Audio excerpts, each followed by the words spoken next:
நம்முடைய முதலமைச்சர் பொறுப்பேற்றதற்கு பிறகு ஒரே ஆண்டு காலத்தில் அத்தனையும் தூள் தூளாக்கி காட்டுவார். இதுவரையும் நான் காணாத ஒரு காட்சி அவரிடத்தில் கண்டேன். Satyabama Institute of Science and Technology, Chennai and Sri Perumbudur. அதற்கு பிறகு 91 புரட்சித் தலைவர் அம்மாவுடைய ஆட்சியில் ஒரு மாற்றங்கள் உருவாக்கப்பட்டன. ஆனால் இன்றைக்கு மாறப்பட்டிருக்கிற மாற்றங்களை நீங்கள் பார்க்கின்ற போது ஒன்றே ஒன்றை சொன்னார். நான் ஆட்சிக்கு வந்தால் தமிழ்நாட்டுடைய மக்களுடைய எண்ண கனவுகளை நிறைவேற்றி காட்டுவேன் என்று சொன்னார். நேர்மையான ஆட்சியை தமிழகத்திலே உருவாக்குவேன் என்று குறிப்பிட்டார். இதற்கான பரிசுதான் உங்களிடத்திலே இருந்து வாக்குகளை பெற்று இன்று நான் சட்டமன்ற உறுப்பினராக விட்டு சென்றிருக்கிறேன். அதற்காக போராட ஒரு வெற்றிமுறைகளை நான் தெரிவித்துக் கொள்கிறேன். நீங்கள் என்றால் நான் இல்லை. ஆகவே இதை உருவாக்கியது உங்கள் திருக்கரங்கள் தான். அதற்கு என்றைக்கும் நன்றி கடன்பட்டிருக்கிறோம். எல்லோரும் கேள்வி பேசினார்கள். செங்கோட்டையின் கோபிச்செட்டிப்பாளையத்தில் நடமாட முடியுமா என்றெல்லாம் கேட்டார்கள். நான் நடமாடவே முடியவில்லை. நலத்திட்டங்களை இப்போது வழங்கிக் கொண்டிருக்கிறேன். அதுதான் ஆச்சரியமாக இருக்கிறது. நடமாட முடியுமா என்று கேட்டதற்கு நலத்திட்டங்களை வழங்குகிற நல்ல நிகழ்ச்சியிலே நான் கலந்து கொண்டு ஒரு அமைச்சராக இங்கே வந்திருக்கிறேன். அதுதான் இங்கே உங்கள் திருக்கரங்களால் உருவாக்கப்பட்டிருக்கிறது. நான் சொல்வதற்கு காரணம் பேசுவது வேறு.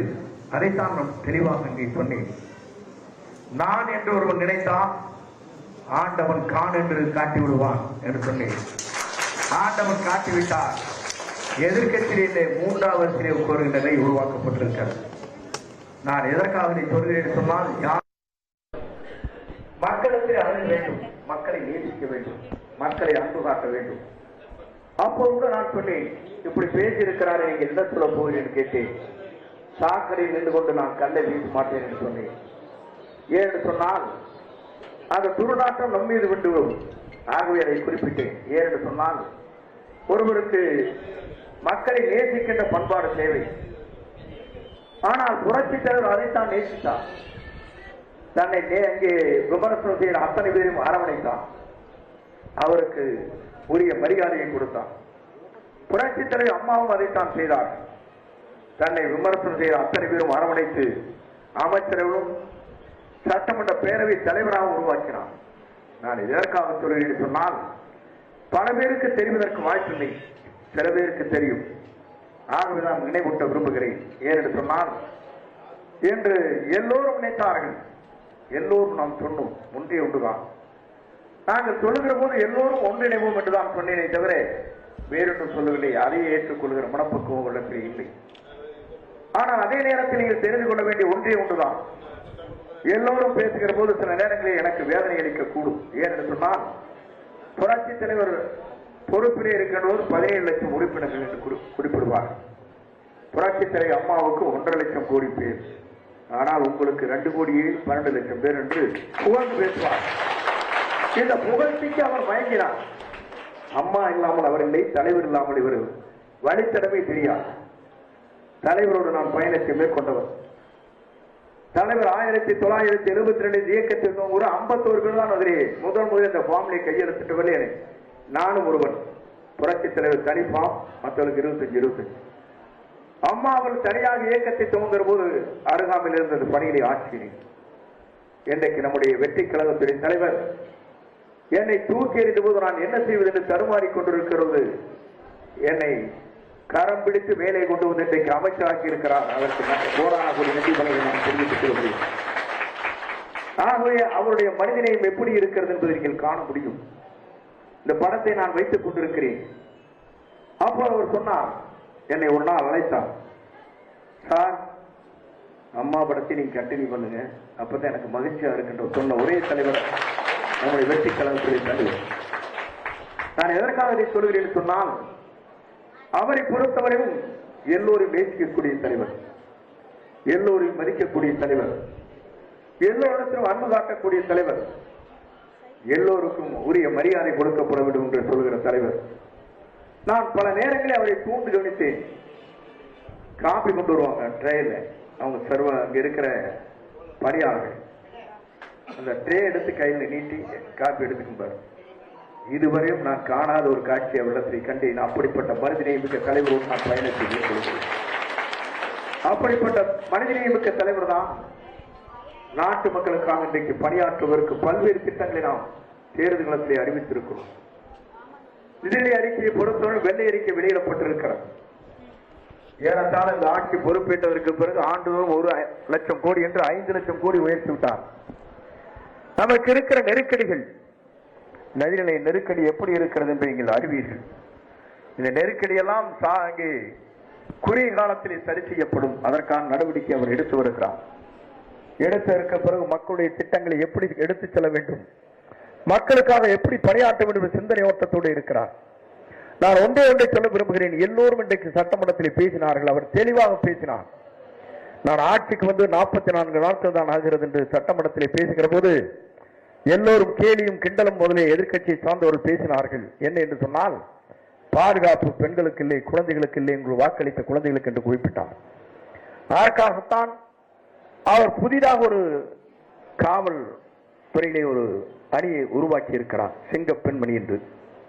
அவர் சொன்னார், போதைப் பொருள் எங்கே இருந்து வந்திருக்கிறது என்பதை கேட்டார்கள். நான் இன்றைக்கு சொல்கிறேன், போதைப் பொருளை கைது செய்யப்பட்டவர் யார் என்பதை நாட்டு மக்கள் கூர்ந்து கவனித்துக் கொண்டிருக்கிறார். அவர் எந்த பொறுப்பில் இருந்தார் என்பது. மாபியோ என்று சொல்லப்படுகிற 2000 கோடி ரூபாய்க்கு போதைப் பொருளை கடத்தியவர், நான் பெயரை சொல்ல விரும்பவில்லை, எந்த கட்சியில் இருந்தார் என்பது நாடு அறிந்து கொண்டிருக்கிறது. இன்றைக்கும் அவருக்கு வழக்கு தொடரப்பட்டு கைது செய்யப்பட்டு வழக்கிலே இருக்கிறார். 2000 கோடி ரூபாய் போதைப் பொருளை கடத்திய ஒருவர். இவர்கள் சொல்கிறார்கள், போதைப் பொருளை பற்றி பேசுகிறார்கள், பெண்களுக்கு பாதுகாப்பு இல்லை என்று சொல்கிறார்கள். நான் இன்றைக்கு சொல்லுகிறேன், நம்முடைய முதலமைச்சர் பொறுப்பேற்றதற்கு பிறகு ஒரே ஆண்டு காலத்தில் அத்தனையும் தூள் தூளாக்கி காட்டுவார். போதைப் பொருளை தமிழ்நாட்டில் இல்லை, குழந்தைகள் வரையிலும் இன்றைக்கு போதைப் பொருளை இன்றைக்கு இருக்கிற ஆபத்துக்களை புரிந்து கொண்டிருக்கிறார்.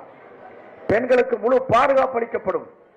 என்றைக்கு அண்ணல் காந்தி அவர்கள் குறிப்பிட்டார்களே, சுதந்திரத்தை பெற்றவுடனே என்று சொல்லுகிற போது, சுதந்திரம் என்பது ஒரு பெண் தன் களத்திலே நகை அணிந்து விட்டு நள்ளிரவிலே செல்லுகிற போதுதான், பாதுகாப்பு இருக்கின்ற போதுதான் அதன் முழு சுதந்திரம் பெற்றிருக்கிறது என்று அண்ணல் காந்தி கண்டாரே. அந்த கனவை நிறைவேற்றுகிற ஒரே தலைவர் தமிழ்நாட்டை பிறந்திருக்கிறார், நம்முடைய வெற்றி கழகத்திலே தலைவர் தளபதி என்பதை நான் இந்த நேரத்திலே தெரிவித்துக் கொள்கிறேன்.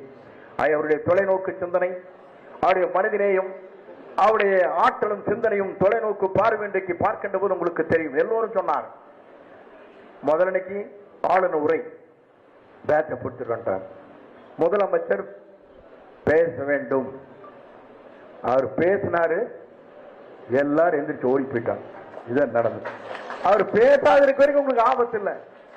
பேசி ஆரம்பித்தான் அவருடைய அறிவு போல வார்த்தைகள் வந்து கொண்டே இருக்கும்.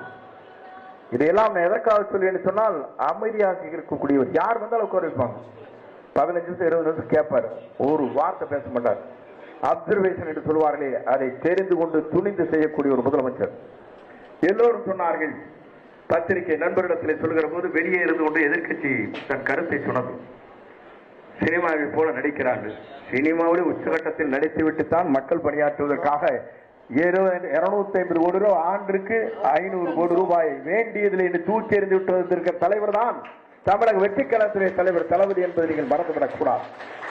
அப்படிப்பட்ட தலைவர் தமிழ்நாட்டை ஆள்வதற்கு எனக்கு எதுவும் தேவையில்லை, தமிழ்நாட்டு மக்கள் தான் என் உயிர், தமிழ்நாட்டு பெண்கள் தான் பாதுகாக்க வேண்டிய பொக்கிஷம் என்று சொன்ன ஒரே தலைவர் நம்முடைய வெற்றி கழகத்துடைய தலைவர். அவருடைய பிறந்த நாள் இன்றைக்கு இங்கே நாம் கொண்டாடி கொண்டிருக்கிறோம்.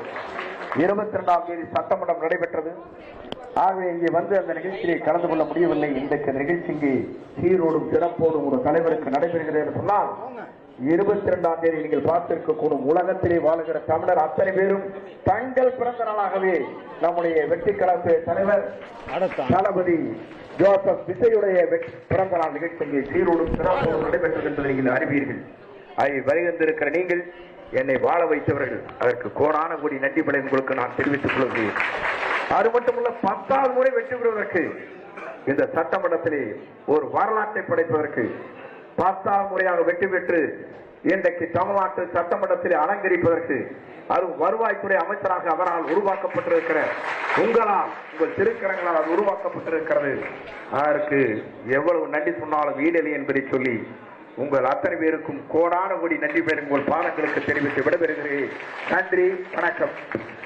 Satyabama Institute of Science and Technology, Chennai and Sri Perumbadur.